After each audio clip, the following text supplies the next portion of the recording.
So, as a new trader, one of the challenges I found in the beginning, I'm getting better at it, but it was pulling the trigger on buying stocks in a company that I'm interested in buying. It sounds counterintuitive. You want to be a swing trader, you have to buy stocks, but then yet you're frozen and can't really do it. But as I started to think about it, it's really not, because I'm new to the game versus poker, which I have years of experience playing, but I don't have the experience in trading stocks that I do playing poker. And in this video, I'd like to share with you some of the tips and things that I did to help me feel more comfortable and confident hitting that buy button. And if you are like me, new on your trading journey, please hit subscribe. I'm going to be sharing with you my mistakes and the lessons that I have learned on this channel, and hopefully we can take this journey together. Side note, you know how you do something and then after the fact you think of like, oh man, that would have been the perfect thing to say. Well, I'm having that experience with this YouTube video.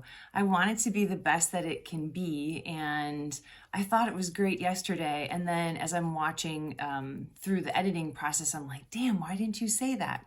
So I'm gonna say it's today. Today's the Monday me, yesterday was the Sunday me. I'm gonna chime in just to add a couple of recommendations that I wish I had said yesterday, but I think they're really important.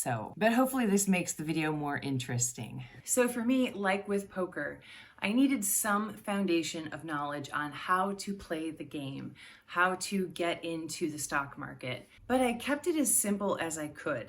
So on the technical side, I decided to go with the more popular indicators, such as RSI, the MACD, and volume. And then on the fundamental side for business, for analyzing the health of the business, I focused on debt to equity. What are their sales revenues? So which cap are they? Are they large? Are they mid? Or are they small? And then sector.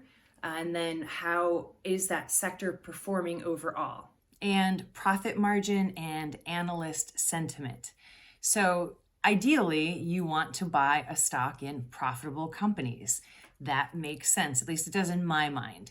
So I look for a minimum of 10% profitability. If my screener's not really coming up with things for the criteria that I've entered, I might drop it down to 5%. It's still profitable. So that was the big one for me, the foundation of knowledge. So once I got that, then I went digging into understanding what support and resistance means. And I also started to dig into price action trading. So when you have a deeper understanding of what support and resistance is, it will help you to identify the best time, ideally, to get into a trade and to get out of a trade. The third thing for me was I identified what my risk tolerance is. So I'm utilizing about 3% of the capital that I have. I have yet to put all of it into the stock market. This is what I'm comfortable with as I'm learning. In terms of risk management, I want to make this especially clear. So when I buy stocks in a company, I follow a 3% rule. I will not buy more than 3% of my capital. So if I have $10,000, I'm not going to buy more than $300 in stock for that one company. By doing this, you're managing your capital responsibly. You're minimizing your risk. As I said in my other video, I didn't open up a paper trading account. I felt comfortable enough to open up the real deal and just kind of dip my toes in the waters. I just started with 2 stocks, and I've been slowly kind of building it up. But at the moment, I currently don't have any stocks. The last stocks that I had on Friday, I sold, which were CVS. It's like right now it's Sunday, it's 9 days before the election, and I personally don't have the risk tolerance for the next week going into this election. I'd like to see what happens with the market. Ideally, I look for trades that are 3 to 1 Some traders want it as high as 4-to-1 before they enter a trade. And this kind of all goes into the same bucket. So know what your risk tolerance is, know how to calculate the risk reward ratio, and know the difference between a stop order and a stop limit order. The first time I watched the Charles Schwab video on the difference between the two, I had no idea what the guy was talking about. I thought I did, but then I watched it a little bit later again, and it finally made sense. In combination, those three things, along with my final bit of like wisdom, made it so much easier for me to hit that buy button, and it prevented me from hesitating. Is essentially just to understand, to realize, to know that being in the stock market is a risk. And I know that we know this. To find a way to somehow free yourself from knowing that. Because no matter how amazing your research is, you can identify everything perfectly. It could be the most perfect looking company on the planet. It's set to skyrocket, and you can be wrong. Period. End of story. The goal for all of us is to have a higher percentage of our winners versus losers. We are going to pick losing stocks. It's just going to happen. The sooner that we realize it, the sooner that we understand it.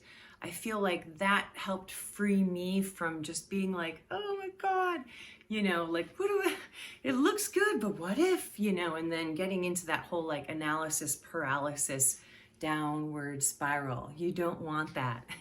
So when I say to free yourself from knowing that there's risk, I'm not suggesting to abandon all risk management principles. I'm not suggesting by any means to just throw money out the window and be like, I'm going to put all my money in this new IPO. Not at all. I'm trying to say that for me, knowing that I'm doing everything I can to responsibly and conservatively manage my capital, that helps to free me in making that final determination on whether or not I'm going to buy this stock or not. Have I done my research? What do the indicators look like? What is the word on the street? Are the technical indicators saying, ooh, this is the time to buy? Or is it saying, no, this stock has reached like insane heights and it's overbought, it's not a good time to buy. Those types of things, you put it all together and you're like, okay, you know what?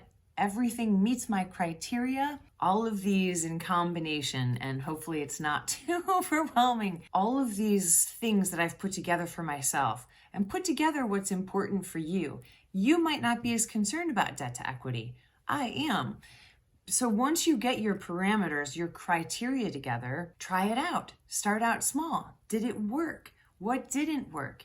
Take notes. Learn from your mistakes and learn from your successes. And share them with all of us. And so far, I've had luck with my strategy this way.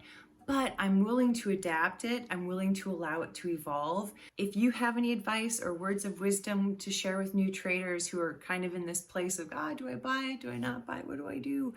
Please share it in the comments below. And thank you so much for watching. Please subscribe. Hopefully you found this video helpful, and thank you for watching.